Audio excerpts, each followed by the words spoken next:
नमस्कार। नई बुलंदी कार्यक्रम में आप तमाम दर्शकों का स्वागत है। कृषि और कृषि जो व्यापार है वह आदमी का, व्यक्ति का बेहद महत्वपूर्ण व्यवसायों में से एक है। आज या भविष्य में जब कभी भी मानव सभ्यता का विकास हुआ है, कृषि का उसमें महत्वपूर्ण योगदान रहा है। आज हम जिस विषय पर चर्चा के लिए उपस्थित हुए हैं वह चर्चा जो है व्यवसाय योजना और विकास इकाई मतलब बीपीडी किस प्रकार से लोगों के जीवन को परिवर्तित कर रहा है, किस प्रकार से उनको व्यवस्थित कर रहा है, आज उसी विषय पर चर्चा के लिए हम लोग उपस्थित हुए हैं। आज के चर्चा में हमारे साथ शामिल है श्रीमान डॉक्टर सिद्धार्थ जायसवाल। सिद्धार्थ जायसवाल जी इस बीपीडी योजना के सीईओ हैं जो विरसा एग्रीकल्चर यूनिवर्सिटी का एक अंग है। सिद्धार्थ जी, हमारे स्टूडियो में आपका बहुत बहुत स्वागत है। नमस्कार सिद्धार्थ जी, जब हम बीपीडी की बात करते हैं तो ये बीपीडी क्या है और किस प्रकार से ये काम करती है? ये बीपीडी एक विश्व बैंक की एक परियोजना थी जो 2009 में बिरसा कृषि विश्वविद्यालय में स्थापित हुई थी। इसका काम है कि कृषि और उससे संबंधित, जैसे कृषि हो गए, वानिकी हो गए, पशुपालन है, फूड प्रोसेसिंग, इससे संबंधित जितने भी स्टार्टअप्स हैं, जितने भी लोगों को अगर व्यवसाय शुरू करना है, उनको किसी भी प्रकार की सहायता की आवश्यकता है, उनको टेक्निकल जानकारी प्रशिक्षण देना है या फिर उनको business plan, detailed project report बनाना हो या फिर उनको मार्केटिंग में सपोर्ट करना हो, तो बीपीडी तीनों लेवल पे सपोर्ट करता है। टेक्निकल ट्रेनिंग भी देता है, बिजनेस प्लान भी बनाता है और मार्केटिंग में जो जो इश्यूज़ होते हैं, जो सपोर्ट चाहिए सप्लाई चेन बनाने में, ब्रांडिंग करने में, उन तीनों में सपोर्ट करता है बीपीडी। तो बीपीडी का एस्टैब्लिशमेंट का यही कारण था। सिद्धार्थ जी, तो इसका मतलब ये है जो परंपरा से हम लोग जो खेती कर रहे हैं, परंपरा से जो समाज कृषि है या पशुपालन है या और जो व्यापार है कृषि से संबंधित, उसको आप आधुनिक दृष्टिकोण से मार्केट के साथ जोड़ रहे हैं।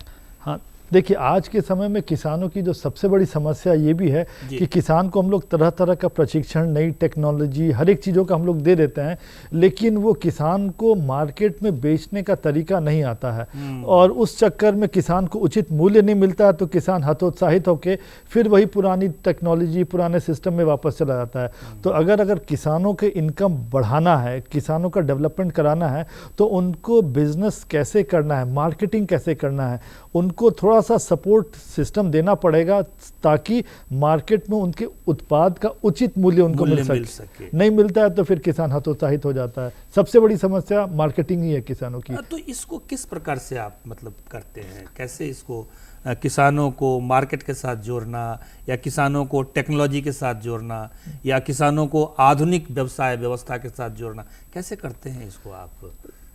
देखिए, इसमें सबसे इम्पोर्टेंट बात होती है क्या कि जो आज का जो मार्केट में रिक्वायरमेंट क्या है, मतलब आज जिस चीज़ की डिमांड हाई है उस चीज़ का प्रोडक्शन अगर किसान करेंगे तो उनको मुंह मांगी कीमत मिलेगी। नहीं तो जिस चीज़ का सप्लाई हाई है और डिमांड कम है तो उसका प्राइसेस गिरने लगेगा। जैसे आप लोग देखते होंगे कि टमाटर अभी कुछ महीने पहले 150 रुपये किलो चला गया क्योंकि सप्लाई ही नहीं थी और डिमांड इतना हाई था। उसी तरह कई बार आप देखते होंगे कि सप्लाई इतनी ज़्यादा हो जा रही है कि किसान लोग मंडी में आलू फेंक के चले जाते हैं क्योंकि उनको उचित मूल्य नहीं मिल पाता है। तो मार्केट को समझ के कि मार्केट में किस सीजन में किस चीज़ का रिक्वायरमेंट अधिक होता है, मार्केट को समझ के देख के तब अपना प्रोडक्शन किसानिंग प्लानिंग करेगा, तो फिर ये जो हतोत्साहित की कभी एकदम बिल्कुल नीचे हो जाता है, कभी ऊपर हो जाता है, ये जो फ्लक्चुएशंस होता है, फ्लक्चुएशंस को हम लोग मिनिमाइज करके तब एक स्टेडी इनकम में किसानों के साथ हम लोग काम कर पाएंगे। तो हम लोग का मेजर वर्क रहता है कि मार्केट में डिमांड किस चीज़ का हो रहा है। जैसे मैं उदाहरण के तौर पे बताऊंगा, बिल्कुल। अभी जैसे भारत सरकार है, नीति आयोग है, प्राकृतिक खेती को बहुत जोर दे रही है, बहुत जोर दे रही है। तो जोर तो दे रही है लेकिन मार्केट में उसका सप्लाई नहीं है, डिमांड इतना है ही है। तो हम लोग ने यहाँ बिरसा कृषि विश्वविद्यालय के माध्यम से, बीपीडी यूनिट के माध्यम से हम लोग ने 10 वर्षों पहले यहाँ पे हम लोग ने कुछ अपने आदिवासी भाई बहन हैं उनके साथ हम लोग ने देसी बीज के साथ प्राकृतिक खेती शुरू कराया था। ये कहाँ शुरू करवाया था? ये हम लोग ने शुरू कराया था चाकुलिया में शुरू कराया था। वहाँ भी एक हमारे बहुत ही परम मित्र हैं, डॉक्टर साहब हैं, उनका नाम भी सिद्धार्थ है। वो एम्स नई दिल्ली से MBBS MD भी हैं। चूँकि डॉक्टर है, उनको समझ में आता है कि हमारे अनाज में इतने सालों में हम लोग ने जितना रासायनिक खाद कीटनाशकों का उपयोग किया है और इतने सारे पॉल्यूटेंट आ गए हैं कि हमारे अनाज में पोषक तत्वों की मात्रा घटती जा रही है। तो ये सिद्धार्थ जी कहीं ना कहीं ये BPD का ही पार्ट है। हाँ, मतलब BPD में हम लोग का बिजनेस प्लानिंग एंड डेवलपमेंट, कि अगर किसान प्रोडक्शन करे तो मार्केट से समझ के तब प्लानिंग करे अपना बिजनेस क्या प्रोडक्शन करना है और फिर उसमें वैल्यू एडिशन कैसे करे। जैसे फॉर एग्जांपल, जैसे मैं बताया कि प्राकृतिक खेती में हम लोग ने बहुत सारे किसानों को जोड़ा। तो अभी किसानों को उसका बेनिफिट क्या हुआ, लाभ क्या हुआ कि नॉर्मली अगर आप इस बार देखिएगा तो सरकार का जो MSP 23 रुपये 24 रुपये के आसपास धान का है, लेकिन अगर आप ओपन मार्केट में जाएंगे तो 18.5-19 रुपये में किसान बेचने को बाध्य है, क्योंकि उतना FCI बाकी के पास कैपेसिटी नहीं है कि सारे किसानों का धान खरीद सके। लेकिन हमारे किसान जो देसी बीज से और प्राकृतिक खेती कर रहे हैं, उनको धान का जो मिनिमम मूल्य मिलता है वो है 40 रुपये प्रति किलो। मतलब जो मार्केट में 18-19 के हमारे किसानों को कम से कम 40 रुपये मिल रहा है, क्योंकि हम लोग ने किसानों को ट्रेनिंग दिया, बताया कि मार्केट में डिमांड, खासकर कोरोना के बाद प्राकृतिक चीज़ों का और जो देसी बीजों के उत्पादों का डिमांड काफ़ी बढ़ गया है। तो अगर किसान उसको प्रोडक्शन करे, तो हम लोग ने ट्रेनिंग प्रोवाइड कराया, उनको प्रोडक्शन का तरीका दिखाया और फिर हम लोग ने उनको मार्केट का लिंकेज भी सिखाया कि कैसे मार्केटिंग करें। तो अभी हमारे किसानों के जो समूह हैं, उनके जो प्रोडक्ट्स हैं वो अमेजन में, फ्लिपकार्ट, मॉडर्न बाज़ार, बिग बास्केट में सभी जगह हमारे किसानों के उत्पाद उपलब्ध हैं। अच्छा सिद्धार्थ जी, ये एक चीज़ जो है वो आपके साथ किसान जुड़ते कैसे हैं और कैसे लाभ लेते हैं? हाँ, नॉर्मली हम लोग क्या होता है कि हम लोग डायरेक्ट किसानों के साथ नहीं काम करते हैं। हम लोग का काम होता है स्टार्टअप्स के साथ काम करना। अच्छा। तो जैसे अगर कोई किसानों का समूह है, कोई FPO है, FPC है, तो वो नॉर्मली हम लोग के यहाँ के रजिस्ट्रेशन अपना कराता है। उनको poultry, piggery, dairy, goatery, organic farming, देसी भी, जिस चीज़ में भी उनको व्यवसाय करने को इच्छुक हैं, तो उनको तकनीकी जानकारी प्रशिक्षण हम अपने यहाँ जो बिरसा कृषि विश्वविद्यालय में जो वैज्ञानिक है उन लोगों से दिलवाते हैं। अगर मान लीजिए कोई ऐसी टेक्नोलॉजी है जो यहाँ पे उपलब्ध नहीं है, तो भारत में कहीं भी वो टेक्नोलॉजी ICR या स्टेट एग्रीकल्चर यूनिवर्सिटी में, तो वहाँ से हम लोग उनको प्रशिक्षण दिलाते हैं। फिर उसका business plan, DPR, detail project report बनाते हैं और फिर मार्केट में कैसे लॉन्च करें भी हम लोग उनको सपोर्ट करते हैं। तो हम लोग तीनों लेवल पर उनको सपोर्ट करते हैं, टेक्निकल ट्रेनिंग भी, बिजनेस प्लान प्रिपरेशन भी और मार्केटिंग सपोर्ट करना, ये तीनों लेवल पर हम लोग का सपोर्ट रहता है। तो ये जो जैसे कोई बैठा हुआ है, कोई व्यक्ति काम करना चाहता है, उसके पास में टेक्नोलॉजी भी है, कृषि के क्षेत्र में काम करना चाहता है, तो आपके साथ कैसे जुड़ेगा वो? हाँ, नॉर्मली हमारा क्या होता है कि अगर किसी के पास भी कोई इनोवेटिव आइडिया है जी, क्योंकि अब देखिए अभी आज के समय में अगर कोई सामान पहले से बन रहा है, जैसे मान लो अगर कोई केचप बना रहा है, तो केचप तो बनाने की इतनी सारी कंपनियां है, सब चीज़ें, तो अगर आप सिंपल एक केचप लेके मार्केट में आ जाएंगे तो आपको इतनी बड़ी बड़ी कंपनियों के साथ कंपटीशन में उतरना पड़ेगा।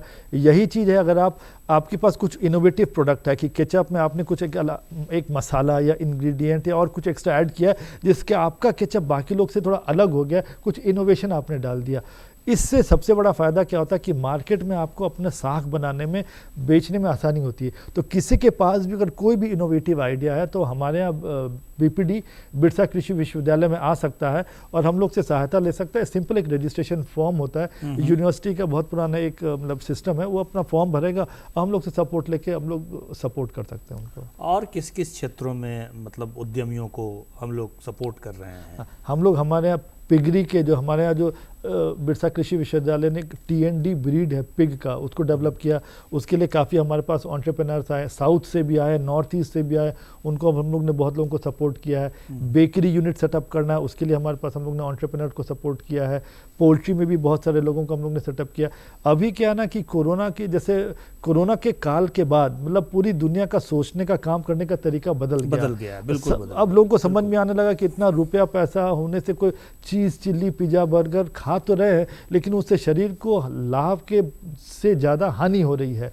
तो अभी जो नेचुरल प्रोडक्ट, अगर पोल्ट्री भी कर रहे हैं तो हम लोग सपोर्ट करने की, देसी मुर्गा है, उसका देसी अंडा है या कड़कनाथ है, उसको करें तो उसको मार्केट में अच्छा वैल्यू, एक नॉर्मल जो ब्रॉयलर है उसके मुकाबले या नॉर्मल जो लेयर जो है उससे मुकाबले बहुत ज़्यादा पैसा मिलता है। सिद्धार्थ जी, इसमें एक बड़ी समस्या जो मतलब देखने को मिलती है कि जैसे प्रोडक्शन हो रहा है और पोल्ट्री फार्म कोई खोले हुए हैं, उसको हटा करके रिप्लेस करके फिर देसी पर आना, उतरना, ये एक बड़ा कठिन, तो इसको कैसे आप करते हैं? देखिए ये मतलब देखिए ये एक सतत प्रयास है, क्योंकि ये चीज़ आप जो बता रहे हैं ये कृषि में भी वही होता है कि अगर कोई बहुत सालों से हाइब्रिड बीज यूरिया डीपी डाल रहा है, उसको अचानक बोलेंगे कि देसी बीज से गोबर गौमूत्र से खेती करो तो उसको समझ भी नहीं आएगा कैसे करे क्या करे। हम लोग नॉर्मली सपोर्ट क्या करते हैं, सजेस्ट क्या करते हैं कि अगर मान लीजिए एक किसान का 10 एकड़ ज़मीन है, सॉरी मतलब 1 एकड़ ज़मीन है, तो 1 एकड़ में लोग सजेस्ट करते हैं खाली 10%, यानी 10 डिसमिल में हमारे मुताबिक जिस तरीके से हम बता रहे हैं उस तरीके से खेती करे, उसका प्रोडक्शन करे, उसको हम लोग मार्केट लिंकेज कराते हैं। जब अपने आप उसको अच्छा मूल्य मिलता है, अपने आप कॉन्फिडेंस बढ़ता है कि नहीं अगर हम लोग इस तरीके से करेंगे तो हम लोग अच्छा मूल्य मिलेगा, कॉस्ट भी घटेगा, एमआरपी भी बढ़ेगा, प्रोडक्शन भी बढ़ेगा। तो उसी तरह पोल्ट्री में भी जो काम कर रहे हैं, जो रेगुलर कर रहे हैं वो तो ठीक है, लेकिन बाकी लोगों के लिए हम लोग सजेशन होता है कि थोड़ा सा पोल्ट्री हम लोग देसी ब्रीड का भी शुरू करें। जब उसका अंडा बिकेगा या सब बिकने लगेगा, जब अच्छा प्राइस मिलेगा तो अपने आप किसान को प्रोत्साहन मिलता है कि नहीं हम लोग इस ब्रीड को आगे बढ़ाएं, क्योंकि देसी ब्रीड्स जितने भी होते हैं, चाहे क्रॉप के हों चाहे पोल्ट्री के, उनमें जो रेसिस्टेंस पावर होता है बीमारियों के अगेंस्ट में वो बहुत ज़्यादा हाई होता है, उनको फीडिंग कॉस्ट भी उन लोगों का बहुत कम होता है। तो ओवरऑल किसानों की जो लागत होती है, चाहे पोल्ट्री हो खेती हो किसी में, उसमें घट जाती है और मार्केट में रेट नॉर्मल जो क्रॉप है या नॉर्मल जो अंडा है उससे ज़्यादा प्राइस मिलता है। तो लागत भी कम हो गई, मार्केट में प्राइस भी ज़्यादा मिल रहा है। तो लेकिन किसान अपने साथ रिस्क नहीं ले सकता बहुत बड़ा स्टार्ट में, तो सिर्फ 10%, मान लो अगर 3000 पोल्ट्री बर्ड है तो हम लोग 100 200 300 बर्ड ही से स्टार्ट करें और धीरे धीरे करके 10%, 20%, 30% करके रिप्लेस करता जाए। 10% से शुरू करके कॉन्फिडेंस बढ़ेगा, अपने आप आगे बढ़ेगा वो। अच्छा, ये इस क्षेत्र में जो काम करने का तरीका है, काम करने का ढंग है, तो ये पुराना तरीका ही है, पुराना ढंग ही है कि उसमें कोई नई टेक्नोलॉजी भी आप लोगों ने डाला है? नहीं, बिल्कुल। देखिए आज के समय में अगर जैसे बाकी लोग कर रहे हैं, आप भी अगर उसी तरीके से काम करेंगे तो बाकी को जो मार्जिन मिल रहा है, प्रॉफिट मिल रहा है, आपका भी वही हाल होगा। तो अगर बाकी किसान यूरिया डीएपी हाइब्रिड नॉर्मल खेती कर रहे हैं, उनको जो मुनाफा हो रहा है आपको भी हो रहा है। अगर आपको एक्स्ट्रा कुछ पैसा कमाना है तो आपको एक्स्ट्रा कुछ करना पड़ेगा, कुछ इनोवेशन लाना पड़ेगा। जैसे हम लोग ने खेती में देसी बीज, गोबर गौमूत्र खेती का, जो प्राकृतिक खेती का किया। अगर आपको पोल्ट्री की बात करें तो देसी मुर्गा में किया। एक थोड़ा सा और हम आगे बढ़ करके, जैसे प्राकृतिक खेती की बात जैसे होती है, या पुराने ज़माने में जैसे खेती करते थे लोग, तो अपना बीज रखते थे, वो उसी बीज से खेती करते थे। फिर उसी तरह से गाय का भी था या भैंस का भी था, सिस्टम था। तो उसको कैसे, मतलब वो बीज कहाँ से ला रहे हैं आप? बीज की व्यवस्था कैसे होती है? क्योंकि बड़े स्केल पर खेती करने के लिए तो बीज भी बहुत ज़्यादा चाहिए। बिल्कुल। देखिए अगर हम लोग प्राकृतिक खेती की बात करें तो देसी बीज का सबसे बड़ा फायदा होता है क्या कि एक बार किसान ने उसको लगा लिया तो जो हार्वेस्ट आएगा वो अपना बचा के रख सकता है। तो किसान खुद बीज का प्रोड्यूसर बन जाता है। तो उसको एक्सचेंज, जैसे पुराने ज़माने में क्या एक्सचेंज होता था, तो आज से 10 साल पहले जब बीज बहुत कम थे तो बहुत प्रॉब्लम, कठिनाई हो रही थी। लेकिन इधर 10 सालों में हम लोग ने 1-1.5 एकड़ से बढ़ा के अभी 1000 एकड़ से ज़्यादा एरिया में हो रहा है। मतलब खूंटी में हो रहा है, पलामू में शुरू हो गया है। इनफैक्ट सिर्फ झारखंड नहीं, झारखंड के बाहर बहुत सारे बड़े बड़े किसान जबलपुर में, गोरखपुर में, उन लोग ने हम लोग से अप्रोच किया, हम लोग से देसी बीज लेके गए और गोबर गौमूत्र खेती वहाँ भी उन्होंने शुरू कर दिया। तो जिनको एक बार जो कर लेता है उसको समझ में आ जाता है कि कितना कॉस्ट मेरा घट जा रहा है, प्रोडक्शन भी बढ़ रहा है और साथ ही साथ एमआरपी भी हमको इतना बढ़िया मिल रहा है। अच्छा, एक चीज़ और, मतलब हम थोड़ा सा और पीछे जाएंगे। ये जो आपने बीपीडी की जो बात बताई, ये जो थोड़ा सा उस पर आपने फोकस किया, थोड़ा और इसको जरा विस्तार से, जैसे विश्व बैंक का ये कार्यक्रम था और तब से शुरू हुआ, तो थोड़ा सा इसके इतिहास पर भी और इस पर और थोड़ा फोकस करके हमारे दर्शकों को बताइए कि ये है क्या, कैसे काम कर रहा है। ठीक है जी। देखिए जैसे मैंने शुरू में बताया कि किसानों के लिए सबसे बड़ी जो समस्या है वो विपणन, मतलब मार्केटिंग नहीं कर पा रहे हैं। तो बीपीडी का गठन इसीलिए किया गया था। तो 2009 में विश्व बैंक से भारतीय कृषि अनुसंधान परिषद ICAR को 10 जगह बीपीडी यूनिट सेटअप करने के लिए सपोर्ट मिला। तो पूर्वी भारत में हमारे यहाँ शुरू हुआ, कलकत्ता में एक निर्जाफ्ट इंस्टीट्यूट है ICAR का, वहाँ सेटअप हुआ। और उसके बाद दिल्ली में मतलब Indian agriculture research institute, south में तमिलनाडु एग्रीकल्चर इंस्टीट्यूट, बीच में जबलपुर में आपका JNKV भी सब जगह सेटअप किया गया। इसका सेटअप करने का पर्पस वही था कि किसानों को मार्केटिंग का, बिजनेस डेवलपमेंट का इश्यूज हो रहा है, तो स्टार्टअप्स कैसे इसमें सपोर्ट कर सकते हैं हम लोग इसको स्टार्टअप को। तो शुरू के लेवल में तो ठीक है, जितनी भी एग्रीकल्चर में जितने भी एग्री बिजनेसेस हो सकते हैं, तो अपने यहाँ कब शुरू हुआ ये जो बिरसा एग्रीकल्चर? हमारे यहाँ 2009 में ये प्रोजेक्ट आया था, 2010 से कमीशन हो गया, चालू हो गया था। 2010 से चालू हो गया। और इसके पहले यहाँ पे मेरी क्लासमेट थी IIM अहमदाबाद की, किरण नायरानन, वही उसको 2010 से 2012 तक वो यहाँ पे BPD मैनेजर थी।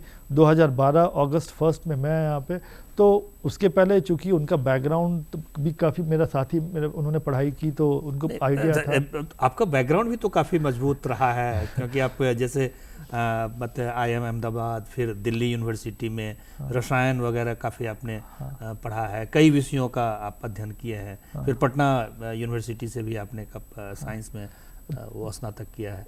तो ये इस दिशा में, इस सोचने का, समझने का जो आपका जो तरीका डेवलप हुआ, वो कब हुआ, कैसे हुआ? वो तरीका ऐसे डेवलप हुआ कि मैं जब दिल्ली विश्वविद्यालय में जब पढ़ाई कर रहा था, वो पढ़ाई था MSc था agro chemicals and pest management. और इनफैक्ट हम लोग का फैमिली बिजनेस भी पटना में 1960 से है पेस्ट कंट्रोल का। तो मैंने फादर के साथ भी पेस्ट कंट्रोल बिजनेस में काम किया। तो जब पढ़ाई कर रहा था तब मुझे समझ में आया कि जो केमिकल पेस्टिसाइड्स है उसका कितना हार्मफुल इफेक्ट है। अब तो खैर अगर आप पंजाब ये सब का देखेंगे तो वहाँ तो कैंसर ट्रेन चल रही है, इतना बहुत हालत ख़राब है, बहुत हालत खराब। तो उस वक्त मुझे समझ में आया था कि नहीं, इन लोग का इतना प्रॉब्लम हो रहा है तो हम लोग क्यों नहीं कुछ बायो पेस्टिसाइड्स और बायो फर्टिलाइज़र डेवलप करें। तो इस चीज़ में मेरा थोड़ा इनिशिएटिव था, इंटरेस्ट था, उस पर मैंने काम करना शुरू किया। उसके बाद कुछ किसानों के साथ काम करना शुरू किया। फिर समझ में आया कि नहीं, हम लोग ने टेक्निकल स्तर पे तो हम लोग ऑर्गेनिक फार्मिंग बहुत कुछ करा रहे हैं, लेकिन मार्केटिंग नहीं हो पा रहा है। फिर उसके लिए फिर मैंने MBA किया IIM अहमदाबाद से 2006 से 2008 एग्री बिजनेस मैनेजमेंट। मैं वहाँ पे स्टूडेंट सेक्रेटरी भी रहा, लेकिन मैं फिर प्लेसमेंट से ऑप्ट आउट कर गया। मैं कहा कि नहीं, मुझे किसानों के साथ काम करना है। और मतलब क्योंकि मेरे पास तो, मैं वहाँ पे स्टूडेंट सेक्रेटरी भी था, बड़ी बड़ी कंपनियों पे जाने का अच्छा ऑफर था, लेकिन मेरा मन था कि नहीं, जो हमारे किसान भाई हैं, मतलब जो इस विशियस साइकिल में फंसे हुए हैं कि मतलब किस तरीके से मतलब यूरिया DAP रसायन कर रहे हैं, ज़मीन बंजर कर रहे हैं, अपना स्वास्थ्य खराब कर रहे हैं, जो कंज्यूमर है उसका भी स्वास्थ्य खराब कर रहे हैं, मतलब सभी के लिए काफ़ी नुकसानदायक हो रहा है। प्रोडक्शन तो बढ़ जा रहा है लेकिन नुकसान काफ़ी हो रहा है। तो बड़ी कंपनियों का, बड़ी व्यवस्था को छोड़ करके, और यहाँ आपने डिफरेंट यूनिट में आप काम किए हैं। एग्रीकल्चर यूनिट में काम करके फिर यहाँ पे आए। यहाँ पे मेरा आने का मुख्य यही था कि यहाँ पे जैसे झारखंड में यहाँ पे किसान बहुत सीधे हैं, बहुत सिंपल हैं, और यहाँ अभी भी उतने रसायन का उपयोग नहीं होता, अभी भी बहुत जगह बहुत कम रसायन का उपयोग होता है। तो यहाँ पे अगर किसानों को जरा से भी जागरूक करें तो जो हाल आज की तारीख में पंजाब, हरियाणा, महाराष्ट्र, आंध्रा का हुआ, इतने फार्मर ने सुसाइड किया, इतना ज़मीन बंजर हो जा रही है, अभी हमारे किसान उस स्तर पर रसायनों के उपयोग में नहीं पहुंचे हैं। तो यहाँ पे किसानों को जैविक बताना, प्राकृतिक खेती कराना, और जो बड़ी कंपनियां जिस तरीके से मार्केटिंग करती हैं, क्या हम लोग किसानों का समूह बना के उनको मार्केटिंग नहीं सिखा सकते हैं? मेरा आने का उद्देश्य यही था कि किसानों को ऐसी चीज की ट्रेनिंग दी जाए, इस तरह में सिखाया जाए कि, लेकिन पहले बड़ी कंपनियों में रह के सीख के आना पड़ेगा कि किस तरह से मार्केटिंग होता है, किस तरह से बिजनेस डेवलपमेंट होता है। तो मैंने IIM अहमदाबाद से पढ़ाई की तो बहुत कुछ सीखने को मिला, बहुत कुछ समझने में आया। अच्छा सिद्धार्थ जी, हमारे साथ कितने अभी उद्यमी जुड़े हुए हैं इस? अभी हम लोग के साथ पूरे झारखंड में अपने BPD यूनिट में 40 से ज़्यादा उद्यमी को हम लोग ने सपोर्ट किया है, अलग अलग फील्ड में, पोल्ट्री, पिगरी, डेयरी, गोट्री। अभी इधर अंतिम के 3-4 वर्षों में ऑर्गेनिक फार्मिंग में देसी गाय, A2 मिल्क, A2 घी, ये सब में काफ़ी लोगों में रुचि बढ़ी है। इसके अब स्टार्टअप्स बहुत ज़्यादा हम लोग के पास इंक्वायरीज आ रही हैं। इस लेवल में लोग अब आगे बढ़ना चाह रहे हैं, खासकर कोरोना के बाद तो बहुत सारी इंक्वायरीज बढ़ गई। यहाँ पे झारखंड में, रांची में भी आसपास में देसी गाय को लेके, A2 मिल्क को लेके काफ़ी स्टार्टअप शुरू हुए हैं। इनफैक्ट वो हमारे पास अक्सर आते रहते हैं, बात भी करते रहते हैं कि मार्केटिंग में इश्यूज है, जो भी है, हम लोग हमेशा सपोर्ट के लिए तैयार रहते हैं। नहीं, इधर हमने अभी भी देखा कई स्टार्टअप जैसे खुलते हैं, काम करते हैं, फिर वो कहीं ना कहीं मार्केट में गुम हो जाते हैं। तो आपके साथ जो स्टार्टअप जुड़ रहे हैं उनकी क्या स्थिति है? देखिए, नॉर्मली अगर आप पूरे 10-12 साल तो ऑलरेडी आप काम कर ही रहे हैं। देखिए पूरे भारत में या पूरे विश्व में जो स्टार्टअप का जो सक्सेस रेट है वो 2 से 3%, मैक्सिमम कहीं गया वो 5% गया है, उससे ज़्यादा नहीं गया है। यानी अगर 100 स्टार्टअप खुले हैं तो 95 बंद हो जाते हैं, 4 से 5 ही सर्वाइव कर पाते हैं 3 साल की बियॉन्ड। लेकिन अब यहाँ पे या तो झारखंड के लोगों की है, झारखंड की मिट्टी की बात है कि पिछले 12 वर्षों में हम लोगों ने करीब जो 40 तो अभी हम लोग ने 8 वर्षों में किया, उसके पहले अगर और भी 12 वर्षों में देखा जाए तो 65 से ज़्यादा स्टार्टअप हम लोग ने सपोर्ट किया है यहाँ पे। तो यहाँ पे अभी हम लोग का जो सर्वाइवल रेट है मोर देन 70% है। बहुत मतलब हम लोग ने होता सबसे इंपॉर्टेंट होता स्टार्टअप का सिलेक्शन का प्रोसेस कि आप कैसे स्टार्टअप को सपोर्ट कर रहे हैं और आप उनको कितना प्रैक्टिकली जानकारी दे पा रहे हैं, सपोर्ट कर पा रहे हैं प्रोक्योरमेंट में, मार्केटिंग में, सब चीज़ में, तो वो फिर सबसे ज़्यादा इंपॉर्टेंट रहता है। तो हम लोग के यहाँ जो सर्वाइवल रेट है मोर देन 70% है वो। अच्छा, तो ये स्टार्टअप आपसे कैसे जुड़ेंगे या कैसे जुड़ते हैं? नॉर्मली जैसे अभी हमारे यहाँ बिरसा कृषि विश्वविद्यालय में 8, 9, 10 तारीख को किसान मेला हो रहा है, तो किसान मेला में बहुत सारी इंक्वायरीज आती हैं। तो जो लोग ने सफलतापूर्वक अपना व्यवसाय किया है उनके साथ भी बहुत सारे लोग रहते हैं, वो बताते रहते हैं कि हम लोग यहाँ से सपोर्ट मिला। और पूरे झारखंड राज्य में एक ही कृषि विश्वविद्यालय है, तो कृषि से संबंधित किसी को भी कुछ स्टार्टअप करना है, कोई भी टेक्निकल सपोर्ट चाहिए, तो हमारे यहाँ यूनिवर्सिटी में ऐसे भी आते रहते हैं। तो अगर एग्रीकल्चर या वेटनरी किसी भी डिपार्टमेंट में गए तो हमारे जो साइंटिस्ट हैं वो तकनीकी विशेषज्ञ हैं, जानकारी तो सब एक्सपर्ट दे देते हैं, लेकिन वो फिर बिजनेस को डेवलप करना पड़ता है तो हमारे डिपार्टमेंट में रेफर कर देते हैं, तो हमारे पास फिर वो स्टार्टअप्स आ जाते हैं। फिर हम लोग मार्केटिंग, ब्रांडिंग हम लोग उसमें सपोर्ट करते हैं। अच्छा, ये जो बीपीडी में जो आपके स्टार्टअप आते हैं या कोई भी व्यक्ति आता है, कोई नवाचारिक जो आइडिया है उनके पास में वो लेकर के आता है, तो आप कैसे ये तय कर लेते हैं कि हाँ ये व्यक्ति जो है वो ज़्यादा दूर तक जाने वाला है या इसका ज़्यादा वेट है या ज़्यादा इसके पास में क्षमता है? ये कैसे आप समझते हैं, कैसे करते हैं, क्राइटेरिया क्या होता है अपना? एक नॉर्मली हम लोग एक फॉर्म है जी, फॉर्म जब भरते हैं, फॉर्म भरते वक्त उसमें बहुत सारा जो क्वेश्चंस होता है, उससे फिर एक आदमी का बेसिक एप्टीट्यूड कि मतलब उसका मतलब सिर्फ इंक्वायरी लेने के लिए आया है या सच में स्टार्टअप कर रहा है या स्टार्टअप कर चुका है, प्रॉब्लम आ रहा है तब उसमें फंसा है, तब हमारे पास आया। तो बहुत सारे क्वेश्चंस रहते हैं उसके अंदर। तो जब उसे डिस्कस करते हैं तो आदमी की इच्छा शक्ति प्लस दूसरा एक होता है कि स्टार्टअप्स जो ज़्यादातर जो मरते हैं वो होता है वर्किंग कैपिटल उनका नहीं हो पाता, कैश फ्लो नेगेटिव में रहता है। तो किस तरह से उनका बिजनेस मॉडलिंग किया हुआ है कि कैश फ्लो नेगेटिव ज़्यादा नहीं जाए, उनका मैनेजेबल रहना चाहिए, वो सबसे इंपॉर्टेंट बात है। तो वो हम लोग उसी चीज़ को देखते हैं कि इनका बिजनेस मॉडल है वो प्रॉपर कैश फ्लो नेगेटिव बहुत ज़्यादा तो नहीं हो रहा है अराउंड द ईयर। तो नॉर्मली जब 5 ईयर का प्लानिंग बनाया है तो कितना वो लोग मैनेज कर पा रहे हैं, तो उससे एक बेसिक आइडिया समझ में आ जाता है कि सर्वाइव करेगा नहीं। प्लस एक और चीज़ रहती है कि उनका प्रोडक्ट कितना इनोवेटिव है, उनके मार्केट में कॉम्पिटिटर्स कितने हैं, उसके प्रोडक्ट का कोई मार्केट में कॉम्पिटिटर है भी कि नहीं है, वो भी मैटर करता है वो। तो झारखंड में जो अभी जो अपने पास में जो स्टार्टअप जुड़े हुए हैं या जो कर रहे हैं उसमें से कुछ ऐसे सफल हैं जिसके बारे में जिसके बारे में आप बता सकते हैं? बिल्कुल बिल्कुल। जैसे हम अगर बात करें तो जैसे देसी गाय है, देसी गाय का जो A2 मिल्क है, अब नॉर्मल जो दूध होता है वो तो 40-50 रुपये लीटर बिकेगा, लेकिन A2 घी, अगर देसी गाय का जो घी जो बिलौना जो अपनी वैदिक पद्धति थी अगर उससे घी बनाएंगे तो वो हम लोग का 3000 रुपये किलो मार्केट में बिकता है। अभी उसका है मार्केट रेट है उसका चल रहा है। प्लस जो देसी गाय का गोबर होता है उसका भी प्रोडक्ट बनता है। अच्छा, गोबर का भी प्रोडक्ट? गोबर का हम लोग के स्टार्टअप, गोमूत्र का अर्क है वो भी बिकता है। मतलब दूध बिकता है 50 रुपये लीटर और गौमूत्र अर्क बिकता है 150 रुपये लीटर। एक गाय 365 दिन में से मैक्सिमम 150 से 180 दिन ही दूध देगी, लेकिन गौमूत्र तो 365 दिन देगी और वो बिकता है 150 रुपये में और दूध बिकता है 50 रुपये में। तो गौमूत्र का बिजनेस करेंगे वो ज़्यादा प्रॉफिटेबल है। तो लेकिन अब जिन लोग ने कभी किया नहीं, उनको आइडिया नहीं, हम लोग उनको सपोर्ट करते हैं। प्लस जैसे गोबर का, जैसे धूप, अगर आप नॉर्मली अगरबत्ती अगर आप जलाते हैं उसमें क्या होता है, बांस की स्टिक होती है, चारकोल कोयले का लेप है और केमिकल सेंट है, तो अस्थमा और तरह तरह की रेस्पिरेटरी बीमारियों की रेसिपी है वो। हम लोग ने एक स्टार्टअप को प्रमोट किया, गाँव गाड़ी करके, प्रशांत ओझा जी हैं, उनको हम लोग ने किया क्या है कि उसके अंदर गोबर का धूप और इसमें सिर्फ जड़ी बूटी जैसे चंदन पाउडर, राल, लोभान या जटामांस तुलसी, नागरमोथा, कपूर, सिर्फ नेचुरल इंग्रेडिएंट्स, मतलब 100% नेचुरल। नॉर्मली आप धूप भी मिलेगा उसमें या तो सल्फर रहेगा या तो चारकोल डस्ट रहेगा या केमिकल सेंट रहेगा, क्योंकि ये सेंट का बिजनेस है। लेकिन हम लोग ने ऐसा मतलब धूप बनाया है कि जिसके अंदर कोई भी केमिकल नहीं है, 100% नेचुरल, सिर्फ गोबर और जड़ी बूटी। उसको अगर आप एक बार सूंघ लेंगे तो मार्केट में इस तरह का प्रोडक्ट है ही नहीं मार्केट में। तो सिद्धार्थ जी, इसका कॉस्ट बढ़ जाता होगा ऑब्वियसली, या ये मार्केट में जैसे ही आप लेकर के जाते होंगे तो कॉस्ट के कारण परेशानी तो थोड़ी होती होगी। तो इसको कैसे करते हैं? देखिए ऐसा है कि अगर आप मार्केट की बात करेंगे तो मार्केट में सभी तरह के प्रोडक्ट्स उपलब्ध हैं। अगर आप रोड साइड ढाबे में जाएंगे तो 5 रुपए की कट चाय भी मिलती है। आप ली मेरिडियन जाएंगे तो 250 रुपए की भी एक कप चाय मिलेगी।